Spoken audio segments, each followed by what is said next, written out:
In this week's Parasha, Bnei Israel received the Torah, Parashat Yitro. They received the Aseret HaDibrot, the Luchot HaBerit. The fourth mitzvah in the Aseret HaDibrot is mitzvah of remembering Shabbat. Shabbat. It says, Zachor et Yom HaShabbat HaKadesho, remember the Shabbat to make it pure. Sheshet Yamim Ta'avod v'asit kol melachtecha. The whole 6 days you should work and do all your work, and any work that's required, do it during the 6 days. V'yom HaShevi'i Shabbat l'Hashem Elohecha. And the 7th day is a day of rest for Hashem. So the Mefarshim ask, Ben Ish Chai brings B'Shem Rabbi Yitzchak Abuhab, why do we need specifically on Shabbat to remember it? And this mitzvah, there's so many other mitzvot. Why don't we have remember this mitzvah? Remember that mitzvah. Why specifically on Shabbat do we say Zachor et Yom HaShabbat HaKadesho? And he answers. Rabbi Yitzchak Abuhab answers. All is mentioned in the Ben Ish Chai in Parasha in Shana Shniya Parashat Yitro. He says the following: we know that the whole week a person works.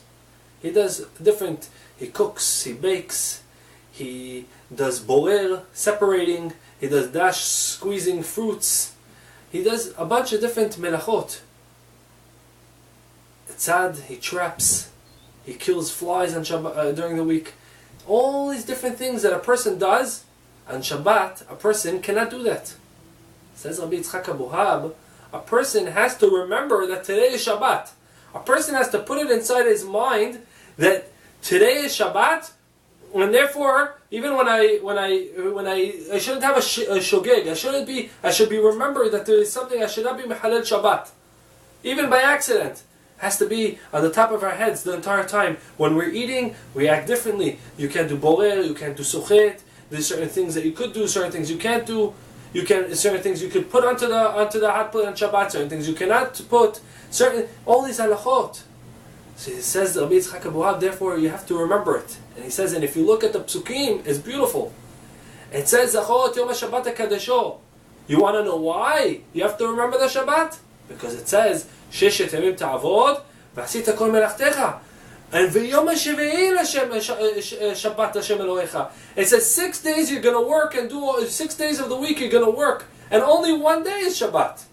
Do the math. It's only 1 out of 7 days. Which means we're much more used to not doing things of Shabbat. A person has to get himself used to it.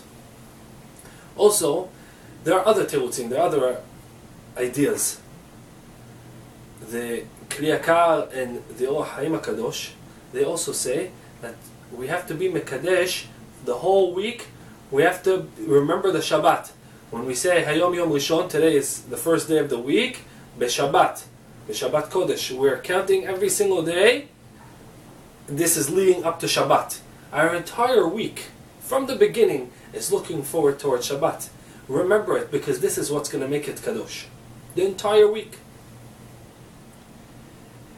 There's another Peshat, and this is something that a person should try and get himself used to doing this. It's an Eitzah Tovah, it's a good idea.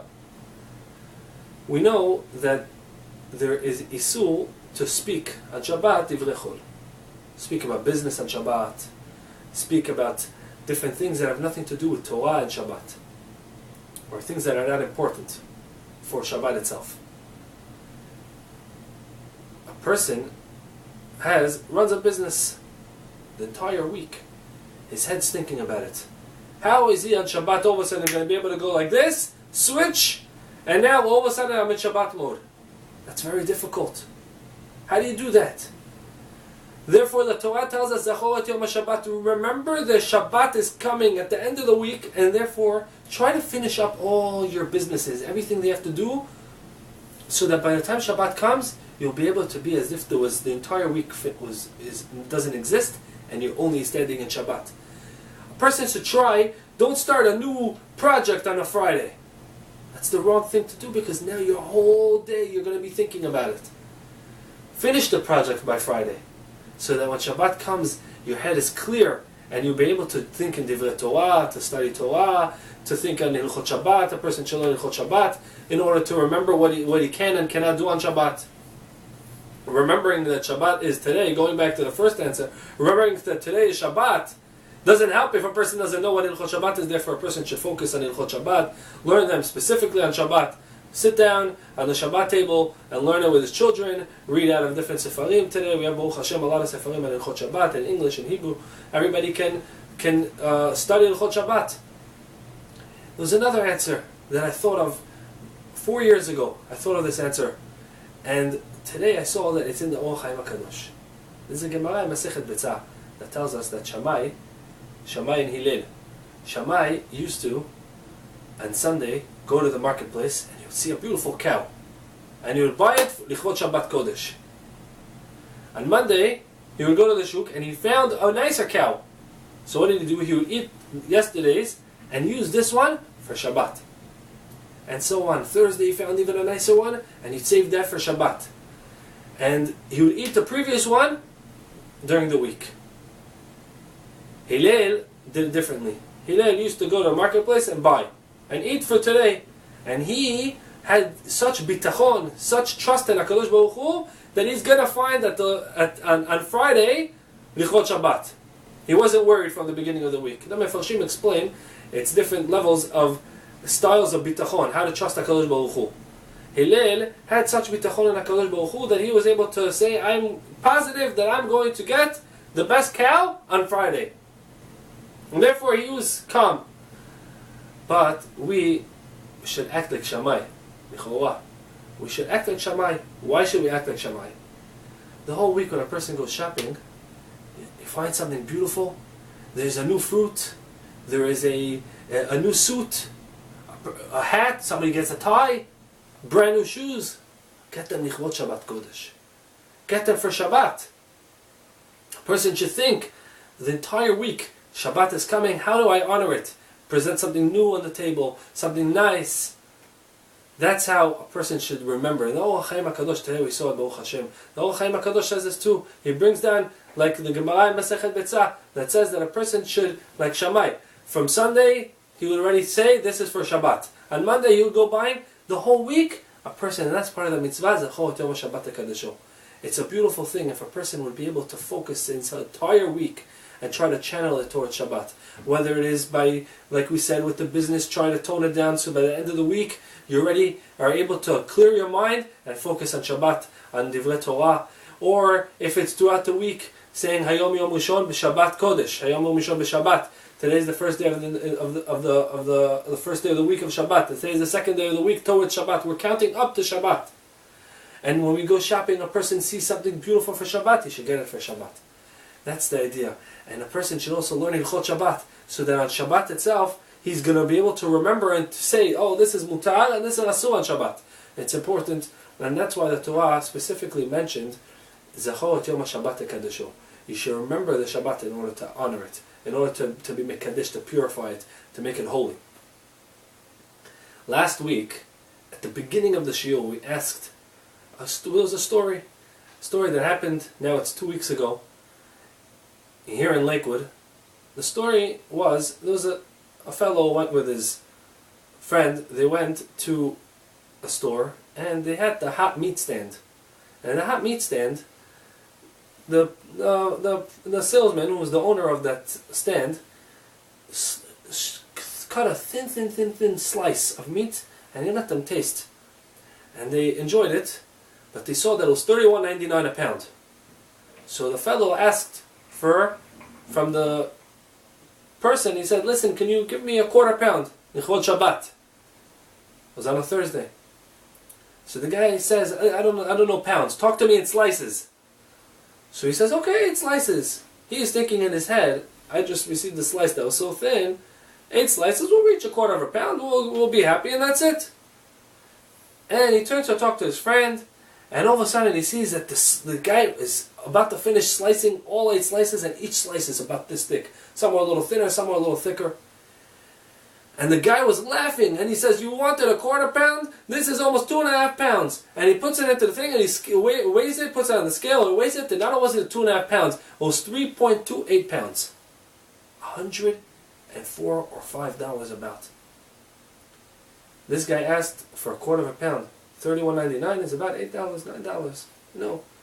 even if he would have gone a little over and gone to $20, but he went to $100, and this guy's laughing, the salesman. The guy was in shock, and he said, "How could you do that? What am I going to do? I can't buy it. What am I going to do?" So the guy said, "Listen, I can't take it back. I cut it. It's going to dry up now. That's it. What do you want from me? I can't sell it like this. What do we do?" Did the guy have to? And the guy ended up buying it, and he ended up buying it. The question is, did he actually have to buy it? He called to find out afterwards, did he have to buy it? First of all, what we're about to say right now, a person cannot go ahead and rely on this to act upon this. That means if somebody has such a question, the two people will actually have to come and discuss it in front of a Rav. Because maybe the salesman has another way of viewing this story and what he understood. So therefore both of them will have to come and speak out in front of a Betin, in front of a Rav, in order to decide such a thing, especially if we're talking about a much bigger sale. But in this situation, what's the halakha?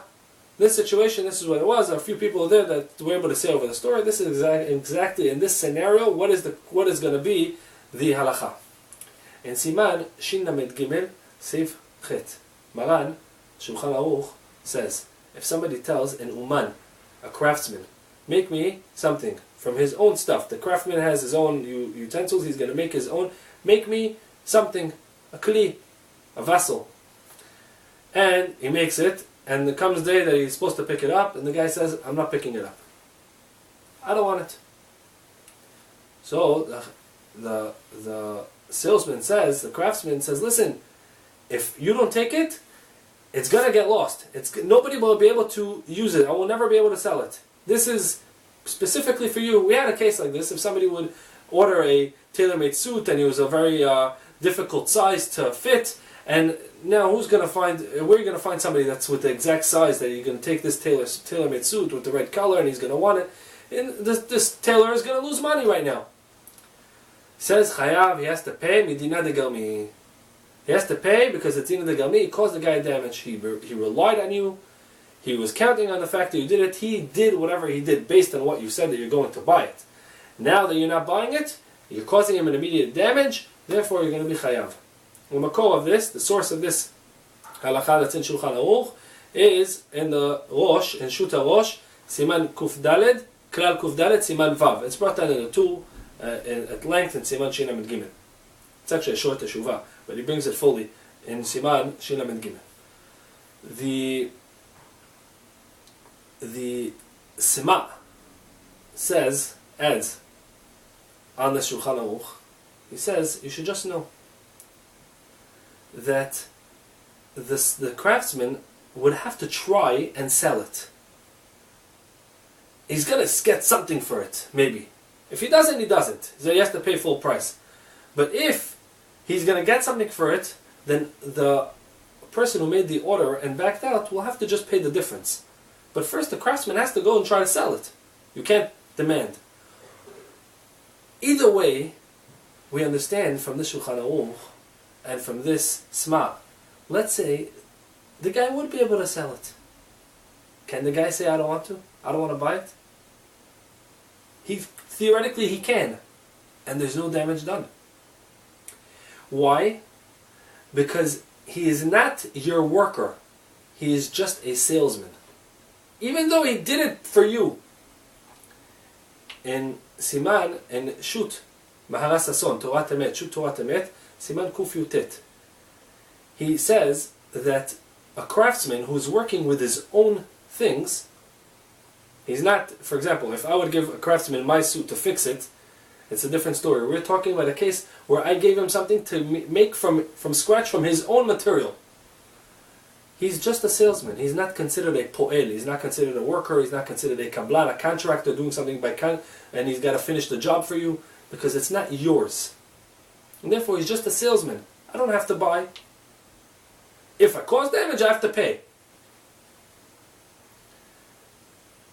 So based on this, we see that there's no link between me and the person if I don't want to, if I'm not causing him a damage. The Netivot mishpat argues with this. And he says, I don't understand. In Siman Shin Lamed Vav, Seif Bet, Maran et Shulchan Aruch says, if a person tells somebody, go and find me valuable items. Go to the desert and find diamonds. Go and drill on the ground and find oil. And the guy goes and he finds it. You can't tell him, keep the oil for yourself, and I'm not going to pay you. You can't tell him, go take the diamond. The guy has nothing to do with it, obviously. We're talking about he has no experience in how to he's going to find gold. There's no way to purify it, to clean. He doesn't know what to do with it. So you can't tell him, here, do whatever you want with it. You have to pay him. You promise you're going to pay him, you have to pay him. So says the Nativot HaMishpat, over there, he was doing something in the free world. And you can't tell him, here, keep it. You owe him money. So if you told a person to make a suit for you, of course you're going to have to pay him. He's like your worker. What's the difference between the craftsman, and this guy who's working in no man's land, and he's in Makom Hefker, and he's finding valuables for you, that once he finds stuff, you can't tell him keep it. But we really can answer that. Because the reason why this guy, if he finds a valuable, you have to pay him, is because once he picked it up, he made it yours. It's not his. Yad po'el ki yad ba'al habayit. The extension of a boss, his hand is in the worker's hand. When the worker does something, it's an extension of the boss. Once he picked it up, it became his. And therefore, the boss, now he worked with his own stuff. But the craftsman, it's always his belongings until he gets his money and he sells it. He gives it to the other guy. The guy who made the order. It's a very different case. And therefore, we're coming back to this. That a salesman who made something, we theoretically don't have to buy unless there's no damage done. In our case, who did the damage? The person who did the damage was the person who cut it. The guy asked you for a quarter of a pound. Even if you would have cut it a little bigger, a little smaller, if you knew that when you said 8 slices, it's going to go to 2.5 pounds, you're laughing about it? You should have told him it's going to be much more. And since he told him it's going to be much more, this guy has absolutely no itchayvut to him because he damaged himself. He may have to pay, though, a little bit, because the initial slices, the original slices, he asked for. Where are we going to draw the line? It depends. Go see in the marketplace. Is the minhag, is the regular to cut thick slices? So then he's going to have to pay for some of the slices a little bit. But if it's really, you're supposed to cut much thinner slices, maybe not as thin as he received when he tasted, but you're supposed to cut the thinner slices, then when I asked you to cut me slices, and this guy, when the buyer is telling him, I told you to slice me 8 slices, and you cut me slices this big, you never even did what I asked you to do. Because the minhag is the marketplace, the way people sell this meat, is to cut thinner slices. So that'll depend on the minhag, in order to say how much a person would have to buy, to pay a little bit of it. But the entire thing, he definitely is not obligated. That's the halakha in this specific scenario. They'll have to come to some sort of medium to figure it out exactly based on the minhag and based on the what the person would have possibly bought if he would have went over the quarter of a pound number that he asked for originally. Shabbat shalom.